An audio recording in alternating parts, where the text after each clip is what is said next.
들어갔다 올게요.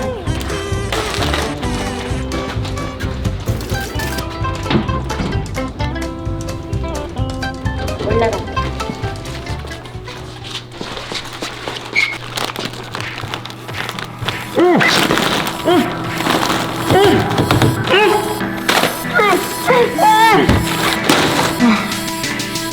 키.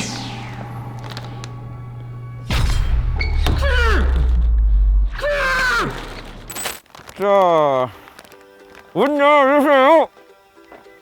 아, 좋습니다. 아, 참이, 자, 여러분 안녕하세요. 방금 인트로 때 보셨던 상황, 살면서 몇 번씩은 다들 있으실 겁니다. 사람에 따라서는 그 빈도가 굉장히 좀 잦은 사람들이 있는데, 제가 좀 그런 케이스예요. 제가 이게 꼭 회사에서뿐만 아니더라도 집에서도 마찬가지고, 좀 가방을 안 들고 다니다 보니까 아무래도 손에 짐이 좀 항상 이것저것 많고, 항상 이 차 탔다가 저 차 탔다가 하는 경우가 또 많다 보니까 자동차 키를 또 몸에 항상 또 이렇게 지니고 다니는, 이게 습관이 그렇게 안 돼 있어가지고 이 짐을 바리바리 싸들고 차까지 내려간 다음에 차키, 그 짐을 다시 다 들고 집으로 올라간다거나, 네, 사무실로 다시 올라가서 차키를 찾아온다거나 하는 경우들이 항상 많은 것 같습니다. 자, 물론 뭐 요즘에 새로 나오는 신차들, 현대기아차도 마찬가지고 이제 수입차들도 마찬가지입니다. 워낙에 이제 휴대폰을 가지고 차량을 컨트롤할 수 있는 것들이 많아지다 보니까 뭐 디지털 키 같은 걸로 휴대폰 여기다 갖다 대면은 열리고 뭐 시동도 걸 수 있는 그런 부분들이 좀 있기는 하지만, 여러분들 아시다시피 지금 요 저희 영상에 항상 단골로 등장하는 요 소렌토 같은 경우에는 순정 옵션으로 제공되는 디지털 키가 포함되어 있지 않죠. 그리고 뭐 이 차뿐만 아니더라도 다른 많은 현대 기아차들의 또 이 디지털 키가 포함이 안 돼 있을 뿐더러, 디지털 키가 있으면 뭐해? 어차피 방금처럼 짐을 한가득 들고 있는 상황에서는 휴대폰을 또 꺼내서 여기다가 갖다 대야 되는 거는 마찬가지란 말이죠. 자, 그런데 앞으로는 이런 이제 불편한 상황을 완벽하게 해결해 드릴 수 있는 솔루션을 오늘 하나 소개를 해드려 볼까 합니다. 바로 이 브링앤티라는 제품이에요. 딱딱 열면 여기 키가 안에 들어있어요. 요 키가 들어가 있는 상태에서 딸깍 닫아서 요거를 차량 안에 넣어 놓으면, 요 브링앤티 기계가 스마트폰과 통신을 하면서 내 스마트폰이 이 차랑 가까워지면은 문을 열어주기도 하고, 또 떨어지면은 문을 잠궈주기도 하는 그런 기능이 구현이 되는 건데, 오토도어 같은 경우에 내가 얼마나 차에 가까이 갔을 때 열리게 할 거냐, 혹은 내가 얼마나 차에서부터 떨어져야 잠기게 할 거냐 라는 부분에 있어서 스마트폰 앱으로 얼마든지 다 세팅을 하실 수 있다는 거죠. 요 키 같은 경우도 현대기아 차종 같은 경우에는 거의 뭐 90% 이상 다 커버가 되거든요. 사용하시는 차 키 모양에 따라서 제품들이 준비가 되어 있기 때문에, 그거는 뭐 상세 페이지 들어가셔가지고 한번 보시면 될 것 같고요. 자, 그런데 여기서 끝나는 게 아니라 앱을 사용한단 말이에요. 어플리케이션을 사용을 하는데, 이 어플리케이션을 통해서 단지 내가 가까이 갔을 때 문을 자동으로 열어주고 문 열림 닫힘 버튼을 사용할 수 있는, 이거를 뛰어넘어서 미친 편리함을 하나 제공해주는 기능이 있습니다. 바로 앱 안에서의 디지털 키를 공유해서 여러 사람이랑 함께 사용할 수 있게 되는 거예요. 지금 이 소렌토만 하더라도 저희 회사에 맨날 놓고, 감독님이랑 저랑 소렌토 키 어디 있어요? 레이 키 누가 가지고 있어요? G80 키 누구한테 있어요? 서로 맨날 키 타령이야. 법인의 또 가뜩이나 이 공용으로 함께 사용하는 차량들이 있는 회사들, 그리고 또 집에 가면은 사모님과 함께 사용하는 차, 야, 내 키 어디 있어? 무슨 차 키 어디 있어? 키 어디 있어? 맨날 키 가지고, 자, 제 키 얘기하는 거 아니고요. 맨날 그렇게 키 타령을 할 수밖에 없는, 이게 차를 같이 타는 상황이 많다 보니까 어쩔 수 없이 좀 그런 일들이 계속 발생하는 것 같은데, 지금 이렇게 브링앤티를 차량 안에다가 넣어 놓고요, 어플리케이션에다가 등록을 하는 거죠. 요 앱 깔린 사람 휴대폰 번호를 입력을 해서 그냥 공유를 시켜주는 거예요. 감독님한테도 공유하고, 뚱매한테도 공유하고, 우리 회사 민창이한테도 공유하고 해서, 필요한 사람이라면은 그냥 서로 스케줄만 맞춰서 차량을 서로 돌려서 운행할 수 있다라는 거죠. 그리고 집에서도 사모님하고 맨날 뭐 키가 어딨냐, 너는 키를 썼으면 어디다 놓는 거냐, 내 키 어딨냐, 뭐 이런 얘기 하실 필요 없이 그냥 디지털 키만 공유해서 사용하시다가 혹시라도 부부싸움이 일어났다, 버튼 하나 눌러서 공유를 끊어버리면 되는 거죠. 네, 죄송합니다. 자, 아무튼 이렇게 키를 여러 사람과 공유해서 사용할 수 있다라는 게 제가 봤을 때는 이 제품의 가장 큰 장점인 것 같아요. 다른 기능들도 많거든요, 어플리케이션에. 그래서 하나씩 좀 설명을 드려볼 텐데, 일단 저는 가장 눈에 띄는 거는 방문 세차예요. 방문 세차. 근데 그 출장 부르면 차 키 막 안에 불안하게 넣어놔야 되고, 그리고 아니면은 또 세차 하시는 분 오셨을 때 내려가서 또 키 건네드려야 되고,